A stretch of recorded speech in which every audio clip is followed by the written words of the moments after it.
través de la señal de Radio Nuevo Mundo, presentamos el programa Academia Libre, un espacio que sintoniza con la actualidad educacional, el desarrollo científico y el mundo de las artes. Aquí la Universidad Pública pone sus micrófonos al aire. Con ustedes, David Evia. Vaya nuestro saludo a todos los auditores de Radio Nuevo Mundo que a esta hora sintonizan la emisión de Academia Libre, donde la educación, las ciencias y las artes confluyen para hacer de la creación de conocimiento un espacio público. Me acompañan Cristian Castro y Macarena Castro. Hola David y Macarena. Hola. Conversamos sobre educación en este bloque de Academia Libre y lo hacemos para abordar, no por primera ni por segunda vez, una desinformación tremenda que en los últimos días ha estado circulando en la prensa y que se ha repetido al menos en 3 o 4 oportunidades anteriores. ¿Qué dice la supuesta noticia? Titular de diarios electrónicos, impresos y de las noticias en muchos medios. 4 universidades chilenas destacan en el prestigioso ranking de Shanghái. Vamos a leer la noticia para analizarla. La Universidad de Chile lidera el listado de planteles de educación superior chilenos en el prestigioso ranking de Shanghái, que clasifica anualmente a más de 2.400 universidades. Se trata de una medición que cumplió 20 años este 2022. El Academic Ranking of World Universities, considerado uno de los principales clasificadores globales de instituciones de educación superior del mundo. En esta oportunidad, la medición, también conocida como Ranking de Shanghái, en alusión a la ciudad donde es elaborada, evaluó a más de 2.500 planteles en todo el planeta. La evaluación se realizó basándose en los criterios calidad de educación, calidad del cuerpo académico, resultados en investigación y desempeño académico per cápita de cada entidad. A partir de este trabajo, y como todos los años, se dio a conocer a las 1.000 mejores universidades del mundo, listado en el que figuraron 4 instituciones de educación superior chilenas. Al igual que los años de existencia de este ranking, la Universidad de Chile cumplió 2 décadas de liderazgo a nivel nacional en la clasificación general de universidades. De esta forma, fue la única del país que destacó entre las 500 mejores del mundo, al posicionarse en el segmento 401 a 500. En el país fue seguida por la Pontificia Universidad Católica, que se ubicó en el escalafón 501-600, mientras que la Universidad Andrés Bello y la Universidad de Concepción alcanzaron el escalafón 901 a 1000. La Universidad de Chile destacó además entre los mejores planteles de Latinoamérica, categoría en la que figuraron solo instituciones públicas. A nivel regional, la Casa de Bello compartió la 5ª posición con otras 4 universidades brasileñas. Los 4 primeros lugares, en tanto, fueron ocupados por la Universidad de Sao Paulo, en el rango 101 a 150, la Universidad Nacional Autónoma de México y la Universidad de Buenos Aires, UBA, ambas en el escalafón 201 a 300, y la Universidad Estatal de Campinas en el escalafón 301 a 400. Al respecto, la rectora de la Universidad de Chile, Rosa Debes, destacó el resultado que alcanzó la Casa de Estudios, tanto a nivel local como en América Latina. Es un orgullo para nuestro plantel continuar liderando a nivel nacional este prestigioso ranking que cumple 20 años, dijo.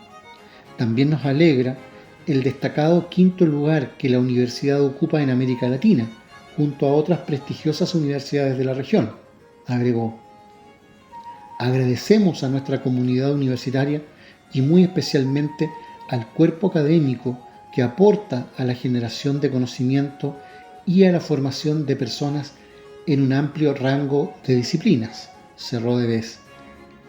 En esta edición del ranking general se consolidó por 20º año consecutivo la Universidad de Harvard como la número 1 del mundo, mientras que el segundo lugar nuevamente fue ocupado por la Universidad de Stanford.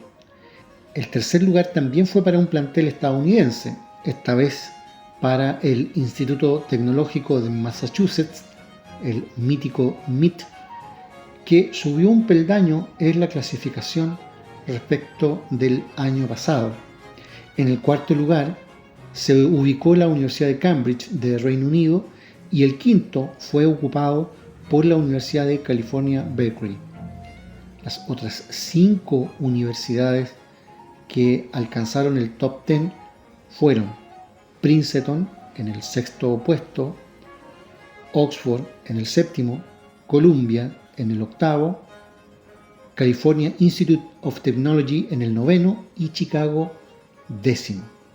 La clasificación es realizada con base en criterios objetivos como rendimiento académico o de investigación, incluidos los exalumnos y el personal que ha ganado premios Nobel y medallas Fields. Asimismo, investigadores muy citados, artículos publicados en Nature and Science, artículos indexados en las principales tablas de citas y el rendimiento académico per cápita de una institución. Los indicadores son ponderados de la siguiente forma: calidad de educación 10%, calidad de cuerpo académico 40%, resultados en investigación 40% y desempeño académico per cápita de cada institución 10%. ¿Por qué este artículo es un caso evidente de desinformación, como señalábamos al comienzo? Porque este encabezado absolutamente engañoso que plantea, cito de nuevo, 4 universidades chilenas destacan en el prestigioso ranking de Shanghái, en realidad lo que debiese decir es que 4 universidades chilenas están en sitios menos desmejorados. Vamos por parte. Este no es, como dicen las notas, uno de los más prestigiosos rankings mundiales de universidades. Es derechamente el más prestigioso y el más importante. Tiene un nivel de evaluación interdisciplinario internacional y es realizado por la Universidad de Shanghái a solicitud de la Unión Europea. Por lo tanto, de alguna manera, aquí hay una balanza puesta desde Occidente y desde Oriente en planteles relevantes en materia de creación de conocimiento. Eso en primer término. Y en segundo, desdecir precisamente el peso que pretende darle la prensa a la palabra prestigio, porque la verdad es que hay varios otros rankings de los que también el mal periodismo nacional abusa, y que lo que evalúan es precisamente eso: prestigio, instalación mediática de las universidades, que es muy distinto que hablar de calidad. Es verdad que la Universidad de Chile cumple 20 años exactos en el ranking de las 500 mejores universidades del mundo. Y uno puede decir, eso significa que ese plantel está dentro del quinto superior. de las 2.500 universidades evaluadas. Lo que no dice en parte alguna esta noticia, ni la dice el año anterior, ni el anterior al anterior, es que al comienzo de este ranking, la Universidad de Chile se encontraba en mejores posiciones. ¿Qué quiere decir eso? Estaba ubicada en el ranking del tramo que va entre la Universidad 201 y la 300. Ahora la Universidad de Chile está saliendo del ranking de las 500 mejores universidades y se está ubicando en la parte baja de esa tabla, no entre la 1 y la 100, no entre la 101 y la 200, no entre la 201 y la 300,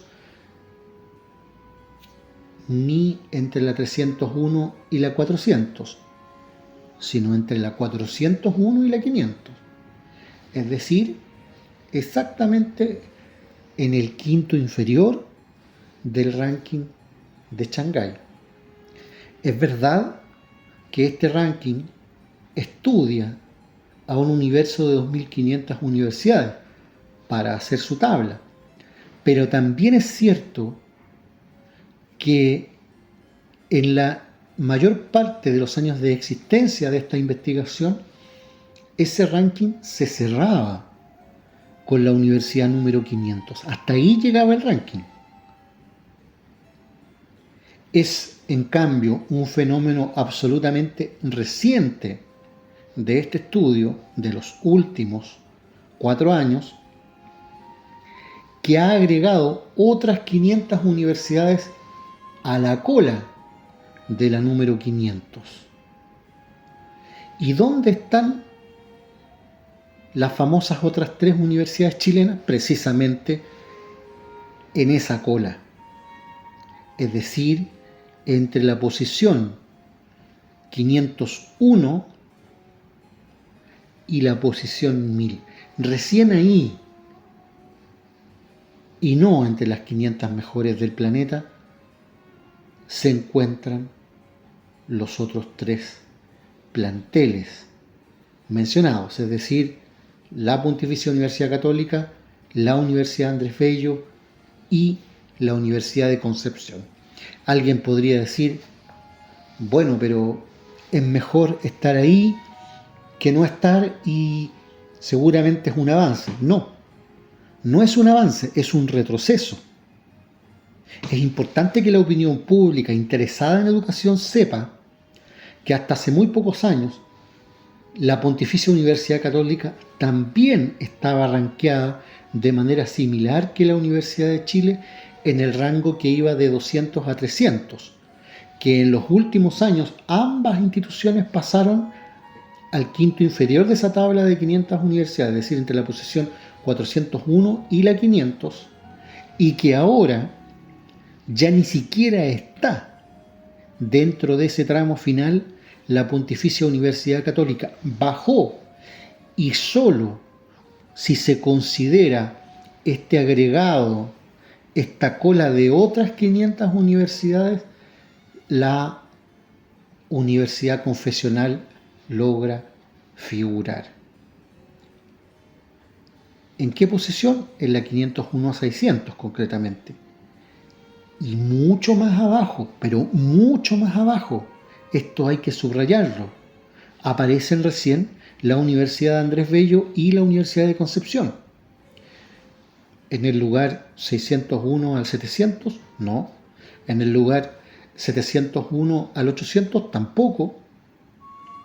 En el lugar 801 al 900, no. Recién en la posición que va del 901 al 1000. ¿Universidades destacadas? No, en absoluto. No son universidades destacadas. Es fuerte y feo el viejo dicho, pero aquí calza esta idea de que en el país de los ciegos el tuerto es rey. Lo que ha hecho el ranking de Shanghái, simplemente para proporcionar mayor detalle sobre el estatus en que se encuentra cada universidad del mundo es agregar lo que podríamos llamar una segunda división. Y entonces la prensa chilena aparece celebrando que 3 universidades chilenas aparezcan en esa segunda división. Es ignorancia, porque claramente no podrían decir lo mismo si supieran el trasfondo y la historia de cómo ha evolucionado este ranking. La situación preocupante es que las 2 principales universidades del país han bajado. Una al último quinto del quinto superior y la otra saliendo de ese quinto superior. El resto no existe. Un país que se jacta de tener medio centenar de centros de estudios superiores posiciona 4 universidades dentro de 1000. ¿Dónde están los demás? ¿Por qué no están? Aquí es muy importante considerar lo que ha dicho la nueva rectora de la Casa de Bello al vanagloriarse de estos resultados, cuando ella dice que es un orgullo estar en ese lugar codeándose con las otras 3 más grandes universidades de América Latina. ¿Por qué esto es vano? Porque la Universidad de Sao Paulo, que históricamente ha sido la mejor universidad de América Latina, está dentro del ranking de las 500 mejores en el tramo del 101 a 150, mientras que la Universidad Nacional Autónoma de México y la Universidad de Buenos Aires, la UBA, que tradicionalmente han seguido a la de Sao Paulo en estos estándares, se encuentran en el escalafón 201 a 300.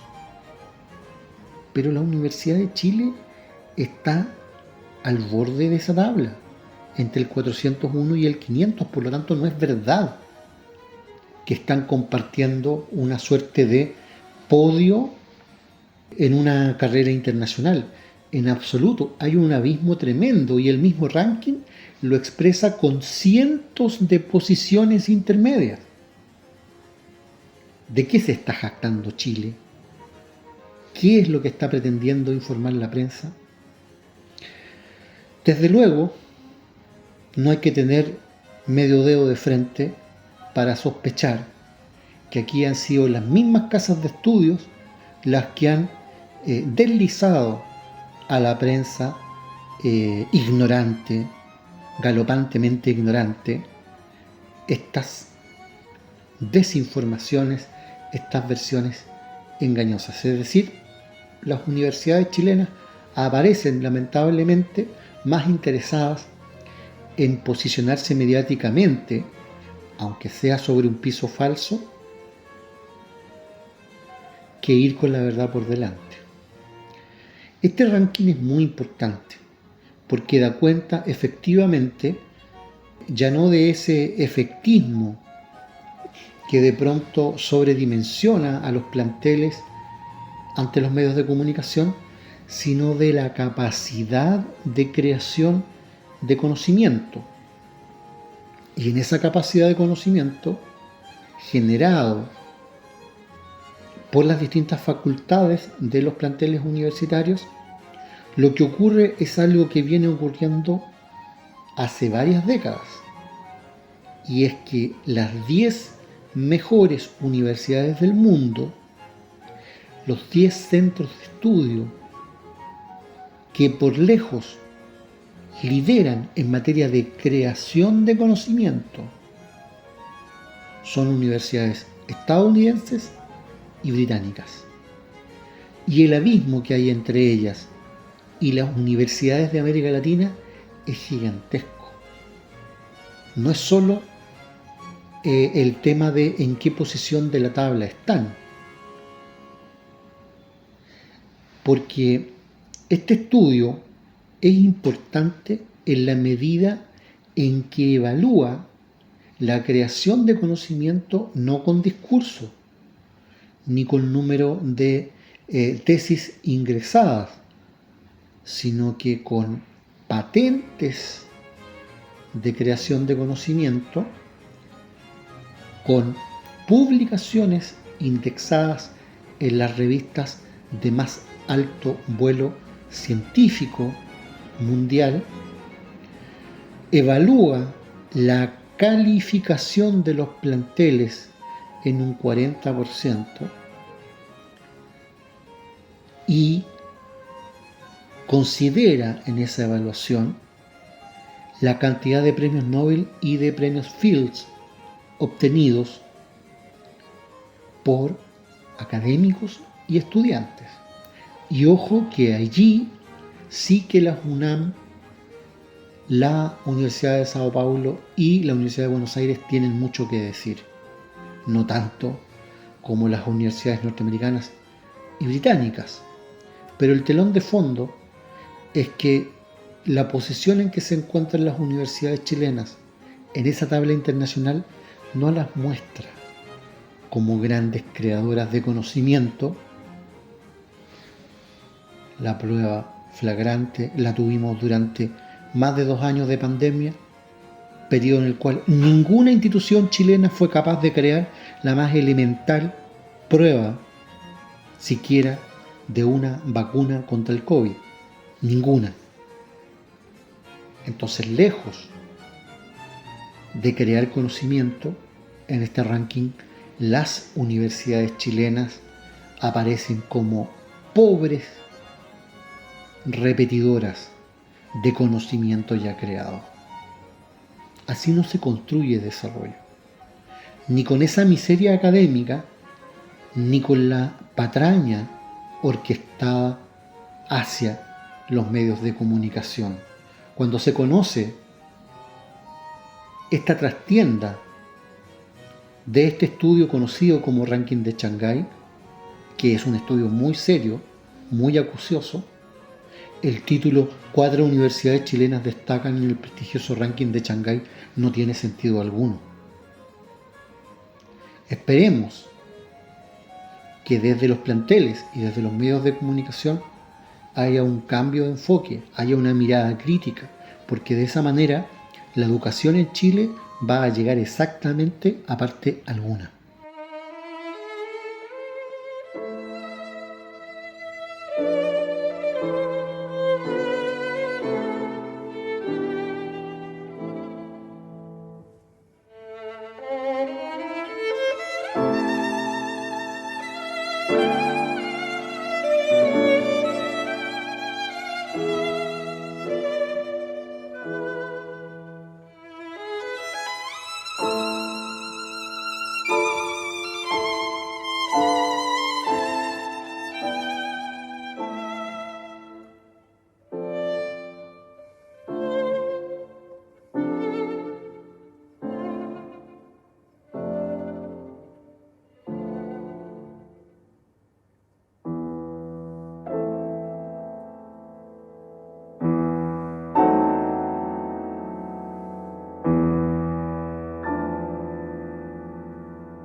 Hablamos a esta hora en Academia Libre sobre actualidad en ciencia e investigación.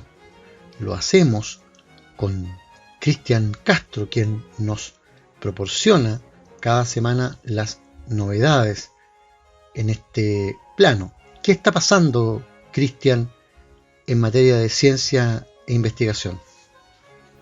En esta ocasión hablamos de salud, porque casi la mitad de las muertes por cáncer en el mundo se deben a factores evitables. El tabaco, el alcohol, el sobrepeso estuvieron detrás de muchas de las 4,45 millones de muertes por cáncer que se produjeron en el año 2019, según un estudio que publica la revista Lancet. El equipo revisó los datos del estudio de carga global de enfermedades, lesiones y factores de riesgo y analizó el impacto que tienen 34 factores de riesgo sobre la salud y la mortalidad provocada por 23 tipos de cáncer, los cuales fueron responsables de estos 4,45 millones de muertes en todo el mundo en el año 2019. El 44,4% de la cifra total, un alto índice de masa corporal, el tabaquismo y el consumo de alcohol figuran entre los principales factores de riesgo para ambos sexos, aunque afectan más a los hombres debido a factores ambientales, ocupacionales y de comportamiento, según destaca esta investigación. Además, el 50,6% de todas las muertes por cáncer en hombres se debieron a los factores de riesgo estudiados, frente al 36,3% de las mujeres. Asimismo, el número global de muertes por cáncer relacionados con factores de riesgo aumentó un 20,4% entre el 2010 y el 2019 y difirió considerablemente según el nivel de desarrollo de cada país. Este estudio muestra que el cáncer sigue siendo un importante desafío para la salud pública y que está creciendo en magnitud en todo el mundo. Fumar sigue siendo el factor de riesgo principal para el cáncer a nivel global, subraya Christopher Murray, director del Instituto de Métricas y Evaluación de Salud de la Universidad de Washington. El experto asegura que sus conclusiones pueden ayudar a los legisladores e investigadores a identificar factores de riesgo claves sobre los que dirigir sus esfuerzos para reducir la mortalidad y mejorar la salud de pacientes a escala global, nacional y regional. Murray recuerda que el 36,9% de todas las muertes atribuibles a factores de riesgo a nivel global, tanto en hombres como en mujeres, estuvo causado por el cáncer de pulmón, de tráquea y de bronquios, relacionados todos ellos con el tabaquismo. Le siguen para los varones el cáncer de colon, un 13,3%, de esófago, 9,7%, y de estómago, 6,6%, mientras que en mujeres sobresalen el cáncer de cuello uterino, con un 17,9%, de colon y recto, 15,8%, y de mama, con un 11%. El estudio también detectó que en el año 2019, el 25,4% de todas las muertes por cáncer y el 26,5% de todas las muertes por cáncer atribuibles a factores de riesgo se dieron de manera desproporcionada en países de alto índice sociodemográfico, a pesar de que estos solo representan el 13,1% de la población global. En este sentido, las 5 regiones con las tasas de mortalidad por factores de riesgo más altas fueron Europa Central, con 82 muertes por cada 100.000 habitantes, el sur de Latinoamérica, con 64,2 cada 100.000 habitantes, y Europa Occidental, con 63,8 de cada 100. Según señala Rafael Marcos Gragera, médico epidemiológico del Instituto Catalán de Oncología, los resultados de este estudio coinciden con otros realizados en diferentes áreas geográficas, como Francia, Reino Unido, Australia y Estados Unidos, en los que la proporción de las muertes por cáncer debido a factores de riesgos modificables sería aproximadamente del 40%. Este investigador añade que, como resultado importante, destaca la desigualdad geográfica en la reducción del impacto de los factores de riesgo en los años de vida perdidos por discapacidad. Marcos Gragera destaca que el estudio indica que el envejecimiento de la población tiene un peso importante en la carga de la enfermedad debida a los factores de riesgo modificables.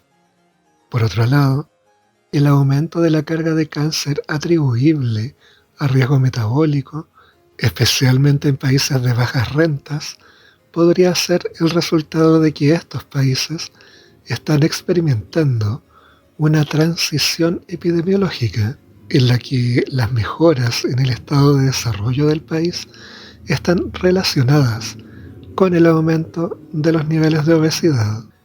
Uno de los resultados más importantes de este estudio es que para poder evaluar el impacto de las medidas de control de cáncer, ya sea prevención primaria o secundaria, así como para poder evaluar los progresos en la atención oncológica, relacionado principalmente a nuevos tratamientos, necesitamos datos de calidad, tanto de la incidencia como de la mortalidad, sobre todo en aquellos países en que no se dispone de sistemas de información consolidados.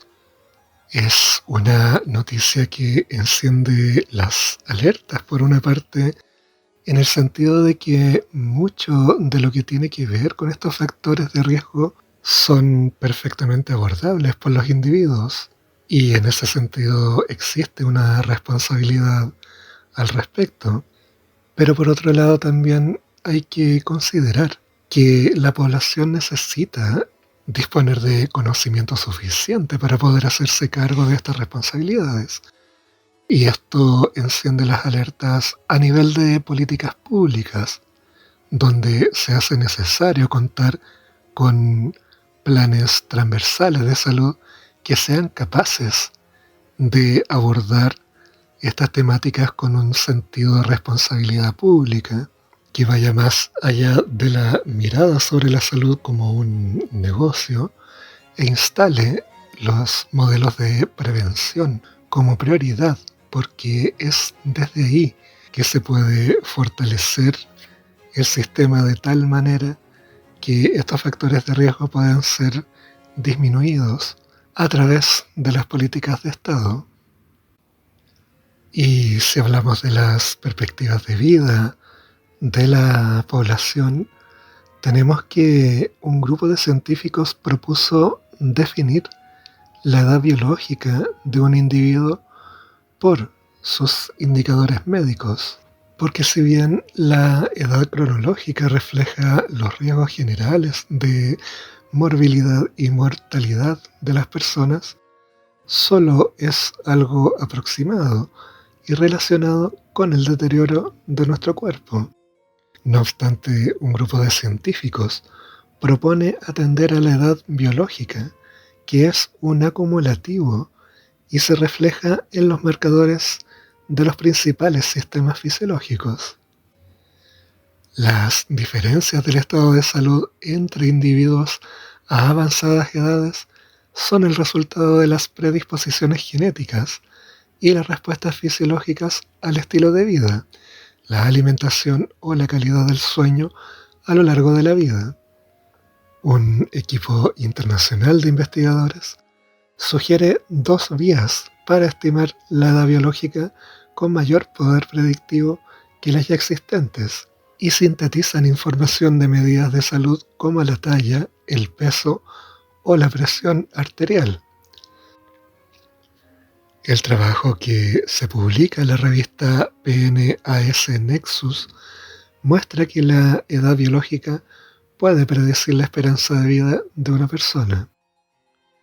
Tener una edad biológica superior a la cronológica implica un mayor riesgo de morir a una edad temprana. El cálculo de la edad biológica es relativamente fácil porque se utiliza información que se obtiene de manera rutinaria: talla, peso, presión arterial y medidas bioquímicas de la sangre, como la glucosa o el colesterol. Esto podría ayudar al diagnóstico temprano del deterioro fisiológico y anticipar posibles problemas de salud y otras condiciones subyacentes, señala Alberto Paioni, investigador del Consejo Superior de Investigaciones Científicas en el Instituto de Economía, Geografía y Demografía, en España.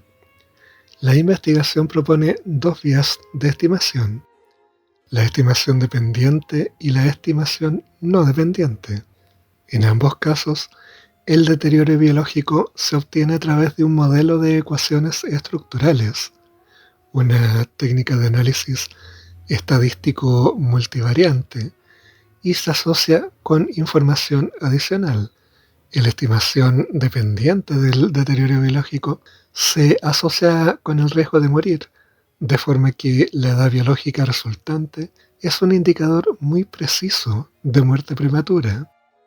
Esta forma de estimación permite asociar el deterioro biológico no solo con el riesgo de morir, sino con otros indicadores de enfermedad futura. Por ejemplo, el riesgo de tener una discapacidad o una enfermedad cardiovascular. Por su parte, en la estimación no dependiente, el deterioro biológico se asocia con la edad cronológica para estimar la edad biológica y no depende de información adicional.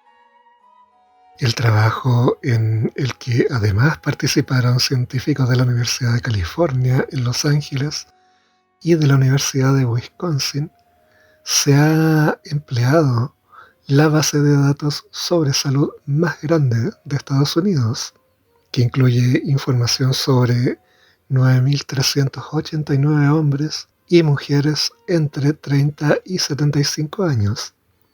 Estos individuos fueron entrevistados entre 1988 y 1994, y durante esos años se les tomaron diferentes medidas de salud.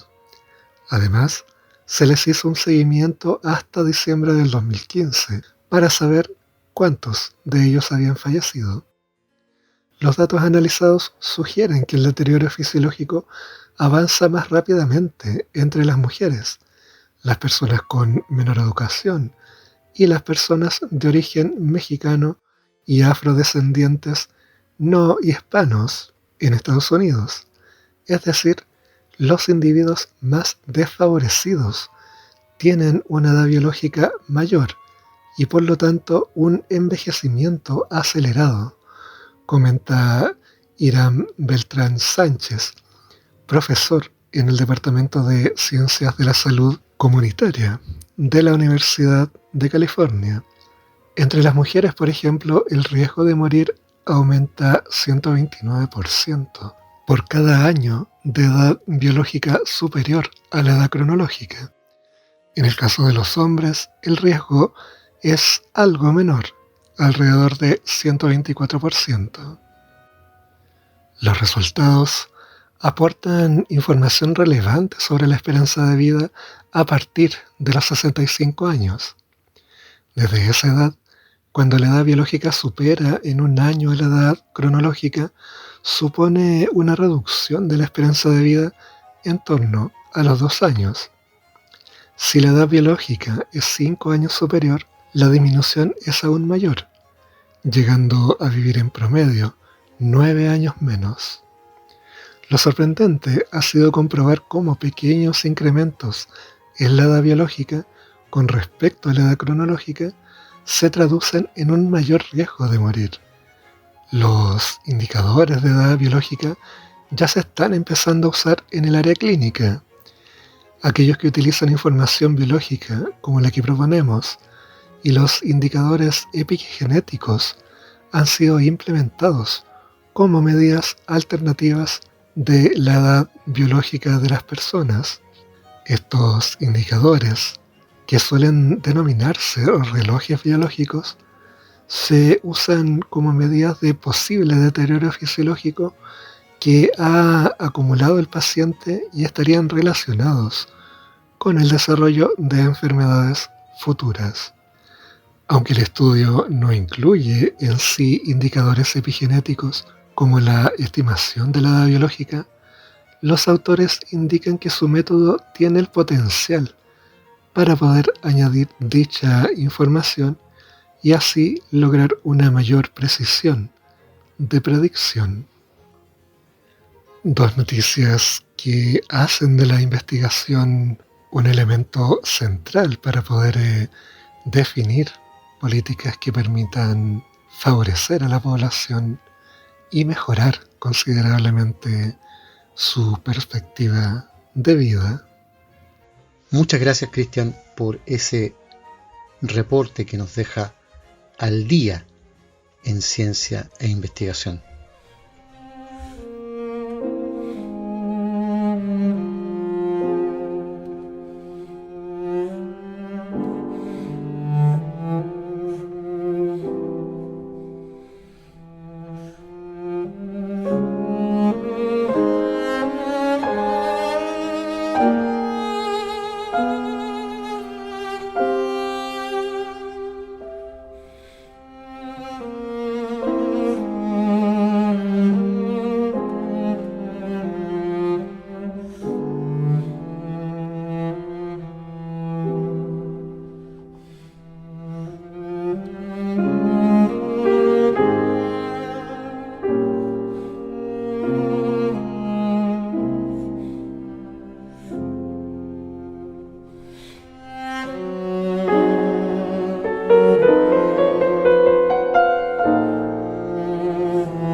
Hablamos a esta hora en Academia Libre de Arte y Cultura. El artista visual Norton Massa ha sorprendido a los visitantes del Museo de Arte Contemporáneo MAC. En medio del hall del edificio puso de cabeza un carro policial antidisturbios de tamaño real. La estructura genera un quiebre con la arquitectura del museo, además por su tamaño.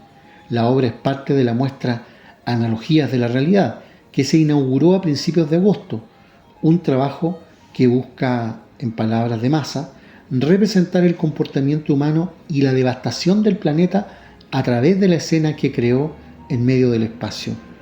Si bien a primera instancia se tendería a pensar que la obra está relacionada con el estallido social u otros enfrentamientos entre la policía y manifestantes, no es el caso.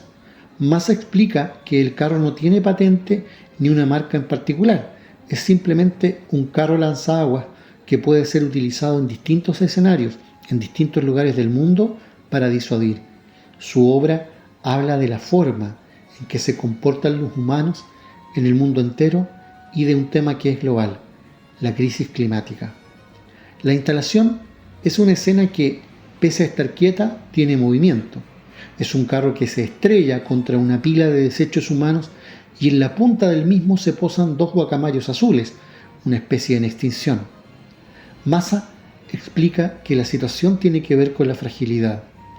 Toda esta fragilidad sobre el carro es como cuando se posa una vez un ave pequeña sobre el lomo de un rinoceronte. Ese equilibrio, además, se posa sobre algo que no sabe lo que es y es una máquina para reprimir o simplemente para contener. Me interesaba mucho poder trabajar con ese poner en enfoque la obra en el fondo.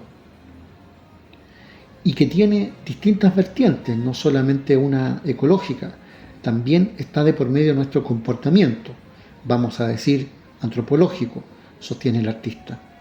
La problemática climática es global, no es que aqueje solamente a Chile.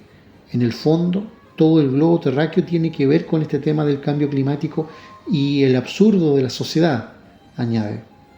Norton Massa tiene 51 años, nació en Lautaro, la tierra de Jorge Teillier, pero tras el golpe militar partió, siendo apenas un niño, junto con su familia al exilio en Francia. En 1980 se trasladó a Cuba e ingresó a la Escuela Nacional de Arte ENA, donde se tituló en 1989. Luego continuó estudios superiores de arte en la Escuela de Bellas Artes Bordeaux, Francia, hasta el año 1994. El tamaño de la obra requiere que sea observada desde distintos ángulos y en ese sentido la elección del MAC para presentarla no es aleatoria. El trabajo contrasta con los colores, las formas y la luz del museo. Además, puede ser observado tanto desde el primer piso como del segundo, para así poder abarcar toda la obra. Me interesa mucho este hall arquitectónicamente hablando. Es precioso. Tiene como las dimensiones ideales para un proyecto de esta magnitud y con todas estas características. Aquí, la puesta en escena y estos balcones del segundo piso generan una situación particular, porque es como una acción que se produce en una especie de coliseo, y eso tiene que ver con nuestra sociedad que hemos creado y de la cual tenemos que modificar muchas cosas, porque cuando tengamos hijos o nietos, ¿qué vamos a dejar? No dejamos nada. Sí, se están derritiendo los glaciares, la cantidad de especies que están desapareciendo es brutal, afirma Massa. El artista relata que el año 2017 comenzó a hacer los primeros bosquejos del vehículo y que tardó más de 4 años en terminar la obra. Le gustaría poder exponerla en otros países, porque la temática que aborda también involucra a espectadores de diferentes lugares. Mi idea es que sea itinerante, que circule fuera de Chile, no en Chile. Lamentablemente, porque un espacio de esta envergadura no creo que haya muchos, y además el costo de poner el emplazamiento y otros costos financieros para volver a instalar en Chile son muy altos. Entonces, quiero gastar más energía en hacerlo circular por el mundo. La entrada al Museo de Arte Contemporáneo MAC es gratuita y la exposición de Norton Massa estará abierta para todo el público hasta el 1 de octubre de este año. Concluye aquí en Radio Nuevo Mundo esta emisión de Academia Libre, un programa producido por la Comisión Ejecutiva de la Universidad. En los mandos técnicos, Francisco Navarro, y en los micrófonos, Macarena Castro, Cristian Castro y David Evia. Agradecidos de su sintonía, nos encontraremos la próxima semana. Hasta entonces. Nos vemos. Hasta pronto.